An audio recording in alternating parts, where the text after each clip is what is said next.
bisa merusak hati manusia. Apa saja 6 perkara itu?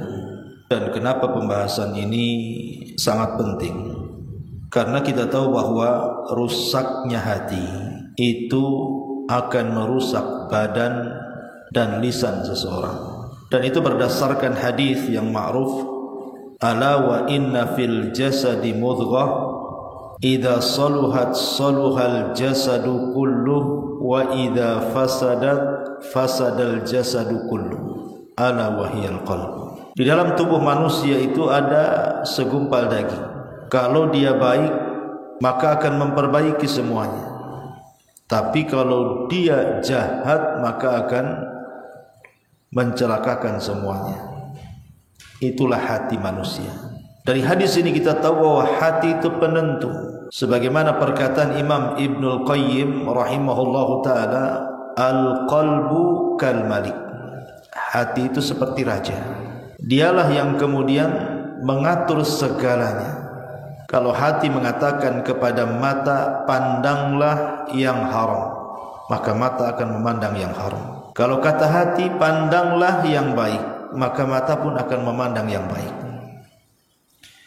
Kalau hati mengatakan kepada kaki, langkahlah ke tempat haram, maka kaki akan melangkah ke tempat haram. Begitu juga kalau hati mengatakan langkahkan kakimu ke tempat yang baik, maka kaki pasti akan melangkah ke tempat yang baik, dan begitu seterusnya. Itulah posisi hati. Makanya kenapa dalam Islam amalan hati itu jauh lebih mulia dibandingkan amalan badan. Amalan hati itu lebih mulia jauh dibandingkan amalan badan. Bahkan amalan badan dan lisan sekalipun diterimanya itu dikarenakan karena amalan hati. Karena amalan hati itu penentu masalahnya. Lah, dari sini kita tahu tentang pentingnya pembahasan ini. Jangan sampai hati kita rusak. Ma'asyiral muslimat yang dimuliakan Allah Subhanahu wa taala. Lalu apa saja 6 perkara yang bisa merusak hati itu? Ini dirangkum dari ucapan seorang imam tabi'in, imamnya para tabi'in, Hasan al-Basri rahimahullahu ta'ala. Qala al-Hasan al-Basri rahimahullahu ta'ala, fasadul qulubi mutawalladun min 6 asya'a. Rusaknya hati itu dilahirkan karena 6 perkara. Yang pertama, yudhnibuna bi raja'i taubati. Mereka melakukan dosa dengan harapan mendapatkan tobat. Yang kedua, wa yata'allamuna al-ilma wa la ya'maluna bi. Mereka belajar ilmu agama tetapi tidak mau mengamalkannya. Yang ketiga, wa idza 'amilu la yukhlisun. Kalaupun mereka mau mengamalkan ilmunya, mereka tidak ikhlas dalam pengamalannya. Yang keempat, wa ya'kuluna rizqallahi wa la yashkurun. Mereka memakan rizki Allah tapi mereka tidak pernah bersyukur. Yang kelima, la yardawna bi kismatillahi azza wa jalla.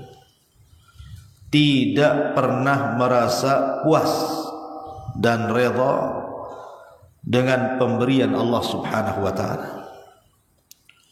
Dan yang terakhir, yang nomor 6, wa yudfinuna mautahum wa la ya'tabirun. Mereka menguburkan orang-orang mati di sekitar mereka, tapi tidak pernah mengambil ibrah dari kematian. Inilah 6 perkara yang kita akan jelaskan, dirangkum dari perkataan Al-Imam Al-Hasanul Basri rahimahullahu ta'ala.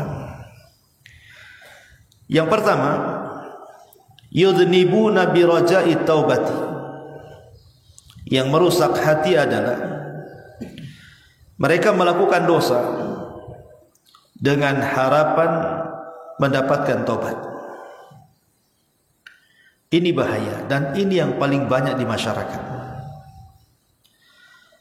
di mana orang-orang yang melakukan maksiat kepada Allah Azza wa Jalla, entah mereka tidak salat, artinya meninggalkan kewajiban, entah mereka tidak puasa Ramadan, entah mereka tidak menunaikan zakat, entah mereka sudah sanggup haji tidak haji, atau terang-terangan melakukan maksiat seperti minum khamar, judi, zina, dan yang semacamnya. Terkadang kalau diingatkan itu, kapan lu tobat? Kapan kamu mau tobat? Ah, nanti aja, masih ada waktu, saya kan masih muda, nantilah usianya kalau sudah dekat-dekat 60-70 tahun baru saya tobat katanya. Atau nantilah habis umroh, habis haji katanya. Kenapa bisa orang itu kemudian mengungkapkan kata-kata seperti itu? Kalau disuruh tobat itu gayanya nanti-nanti, lagunya nanti-nanti. Ah, nantilah, kan masih ada waktu, saya kan masih muda belum tua. Ya tadi karena hatinya rusak, hatinya sudah rusak, di mana mereka melakukan dosa itu biraja'i taubati, karena ada harapan, oh nanti juga kan ada waktu bisa tobat. Bukankah Allah itu Ghafur? Bukankah Allah itu Rahim? Allah itu Maha Pengampun, Allah itu Maha Penyayang katanya. Akhirnya meremeh-remehkan dosa karena keyakinan seperti itu karena rusaknya hati. Dia tidak tahu bahwa ketika dia mengucapkan kalimat seperti itu, bahwa apabila kemudian kita katakan kapan kamu taubat, kemudian dia mengatakan ah nanti dulu, usia saya masih panjang, nanti dulu, saya belum haji, belum umrah, dan begitu seterusnya. Dia tidak paham bahwa dia tidak tahu usia dia sampai kapan. Kematian orang itu kan tidak tahu. Siapa yang tahu kematian orang? Wa ma tadri nafsum madza taksibu ghadan wa ma tadri nafsum bi ayyi ardin tamut, kata Allah.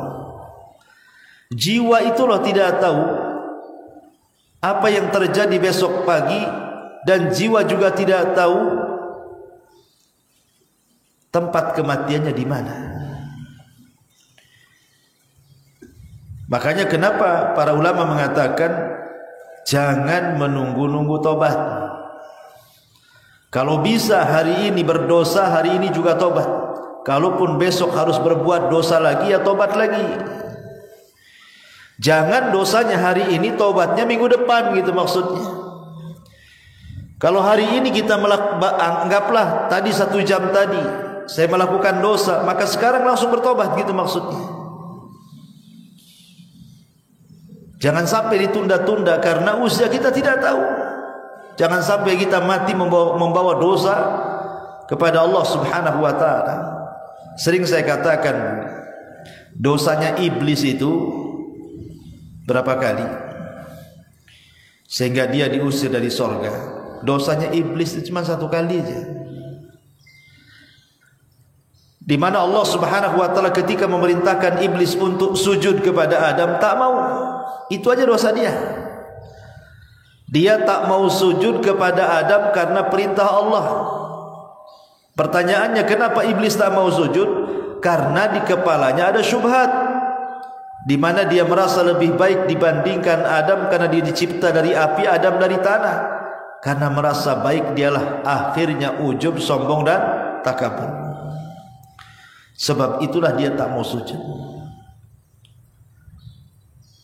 Jadi dosanya iblis cuma satu, tak mau sujud karena perintah Allah. Itu pun disuruh sujud 1 kali saja, dia tak mau. Sebab itulah iblis diusir dari surga.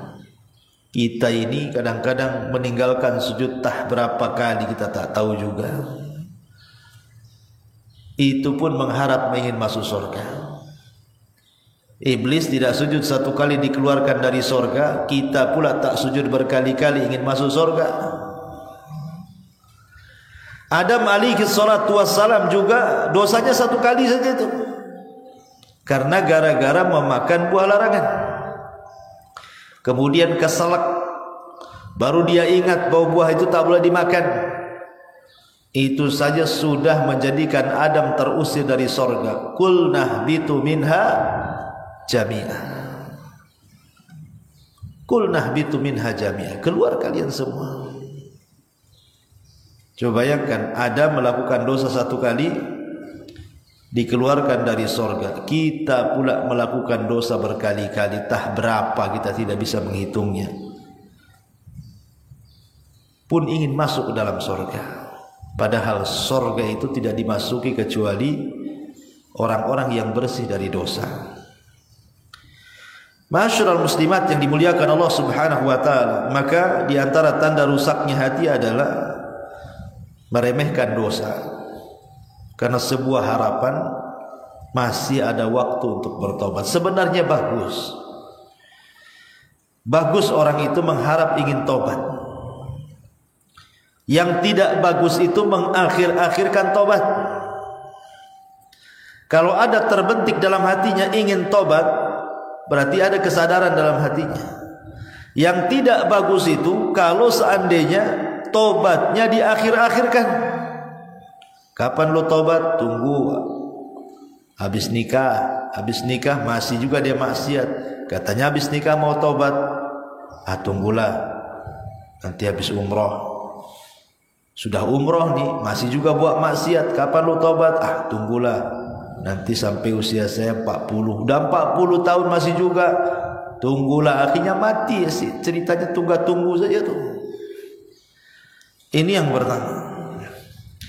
Yang kedua, wa ya'malunal ilma wa la ya'maluna. Mereka mempelajari ilmu agama tapi tidak untuk diamalkan. Tantangan berat para thalabatul ilmi ini ketika mereka mempelajari ilmu bukan untuk diamalkan, tapi untuk dijadikan kebanggaan, untuk berdebat, untuk merendahkan orang supaya nampak pengetahuan dia di atas manusia. Bukan itu tujuan belajar. Ibu datang kemari, duduk di majelis taklim seminggu sekali, atau di tempat lain seminggu sekali, atau di tempat lainnya. Terkadang ada ibu itu yang bisa ngaji dalam seminggu itu di 4-5 tempat. Untuk apa coba? Datang jauh-jauh ke pengajian dulu untuk apa? Tujuan kita ngaji itu kalau pulang dapat bekal jadi amalkan. Itu tujuannya. Karena rusaknya hati, kata Hasan Al-Basri, ketika orang belajar tidak ada niat untuk mengamalkan pengetahuannya. Memang tidak semua pengetahuan harus diamalkan. Seperti ibu punya pengetahuan tentang haji, tetapi kan ibu tidak bisa haji karena tak ada duit. Ya terpaksa kan gugur haji bagi ibu. Jadi tidak semua yang ibu ketahui harus diamalkan, tetapi minimalnya yang bisa diamalkan, amalkan. Yang tidak bisa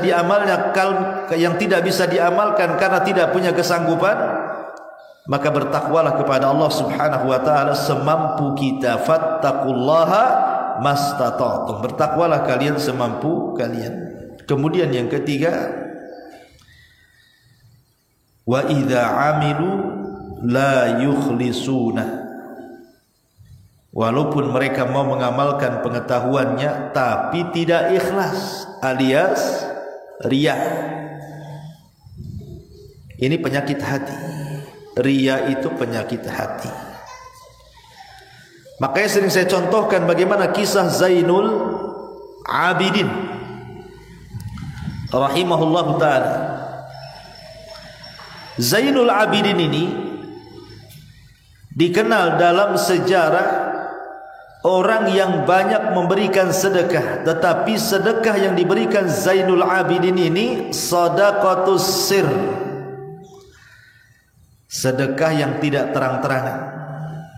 Tidak ada yang tahu kalau Zainul Abidin ini dia bersedekah. Kenapa? Karena sedekahnya tengah malam, ketika manusia sedang tertidur, dia menggendong gandum kemudian meletakkan di depan setiap fuqara wal masakin sebanyak 70 pintu setiap malamnya. Diletakkan satu di sini, diletakkan satu di sana, diletakkan satu di sana lagi. Subhanallah. Setiap orang miskin ini besoknya membuka pintu sudah ada makanan tuh di depannya tuh. Enak enggak? Enak lah. Buka pintu udah ada beras di situ kan. Enggak perlu beli-beli. Tapi walaupun demikian, Zainul Abidin ini masih dicela orang. Dan dikatakan orang kaya bakhil katanya. Mereka tidak paham siapa yang selama ini memberi makan di depan rumah-rumah mereka. Begitulah manusia tidak bersyukur. Mereka mencela orang yang memberinya karena ketidaktahuan. Lihat Hasan Al-Basri, dia tidak dikenal di mata manusia, justru manusia mencelanya, tapi dia sangat terkenal di langit di hadapan Allah dan para malaikatnya, karena ketika dia bersedekah hanya dia dengan Allah yang tahu. Orang-orang tidak tahu. Dan itulah keikhlasan namanya. Ikhlas itu amalan yang hanya semata-mata Allah saja yang tahu dan ditujukan kepada Allah. Ketahuannya adalah ketika Zainul Abidin sudah meninggal, Bu, kemudian dimandikan.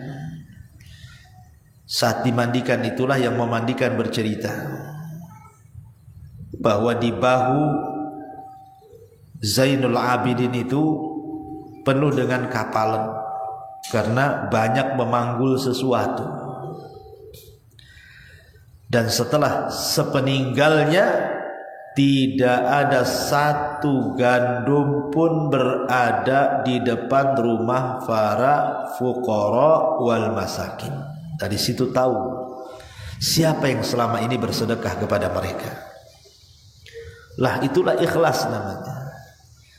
Ikhlas itu menyembunyikan, cukuplah kita yang tahu dengan Allah Azza wa Jalla.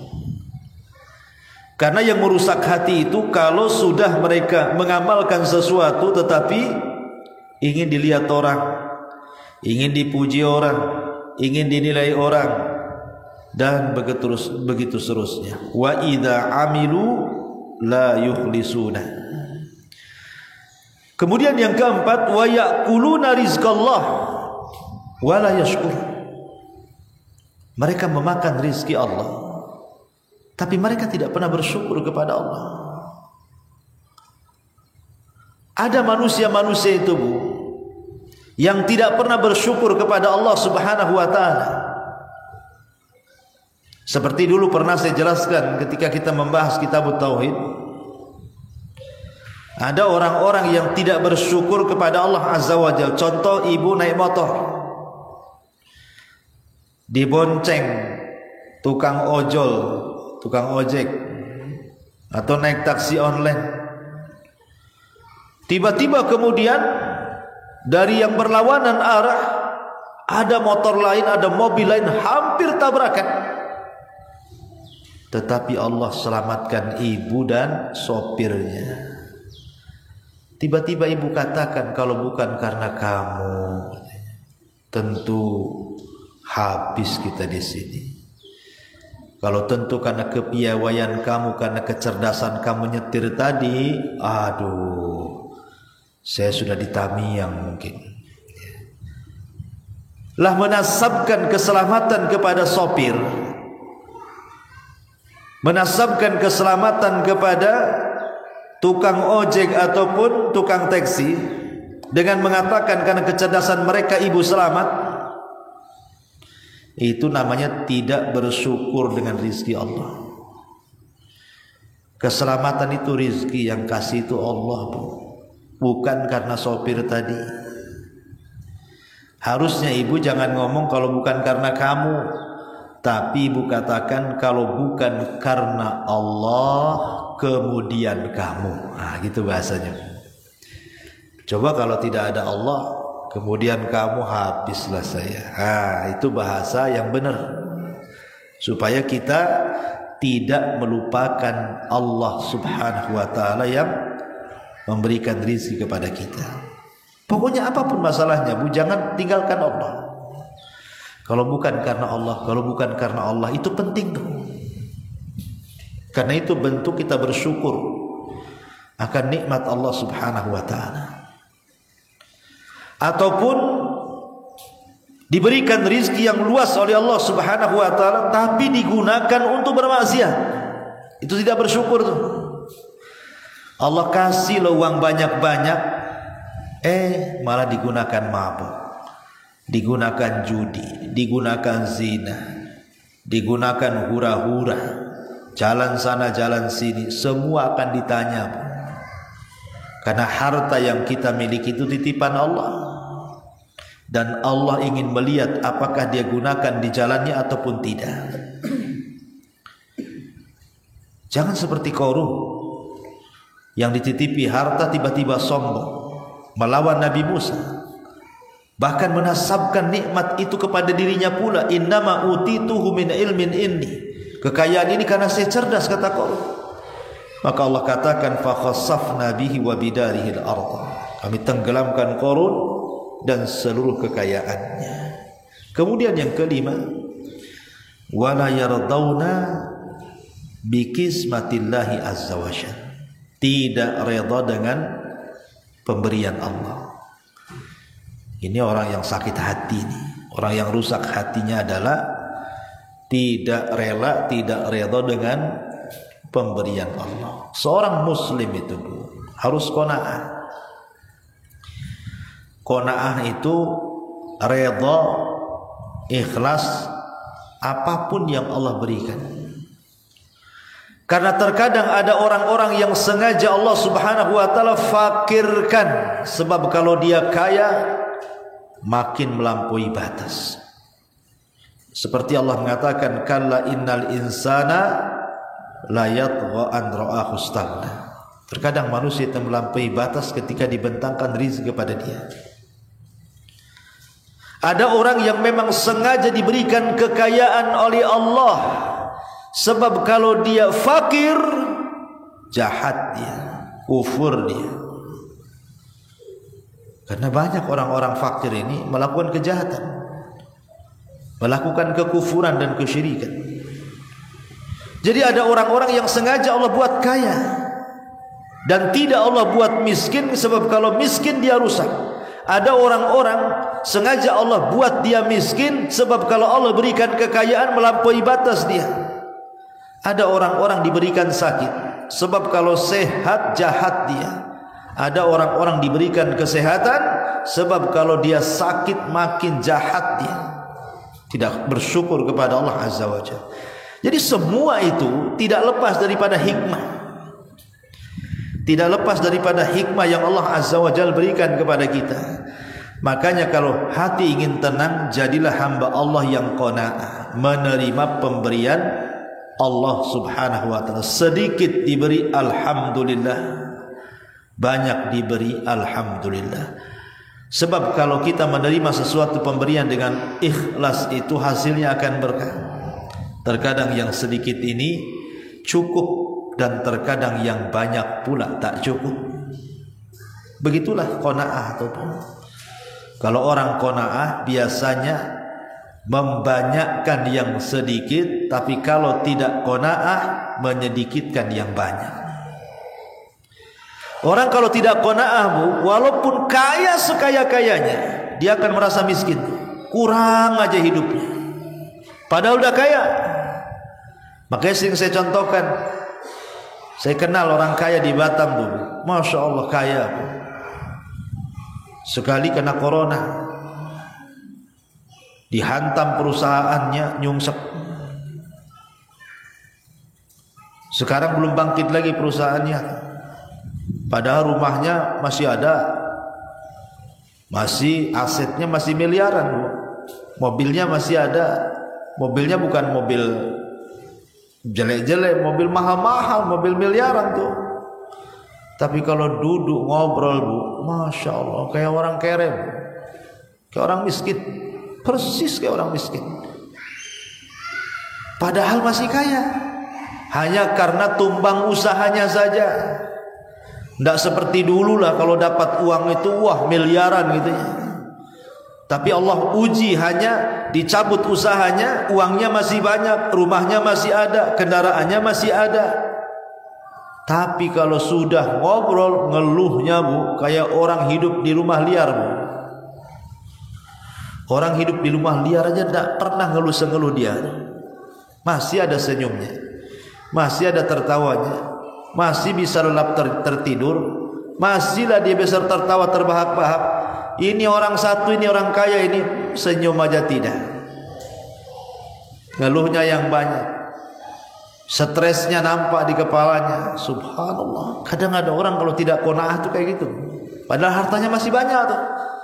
Makanya saya katakan tadi, kalau orang qanaah itu membanyakkan yang sedikit, tetapi kalau orang yang tidak qanaah itu justru menyedikitkan yang banyak.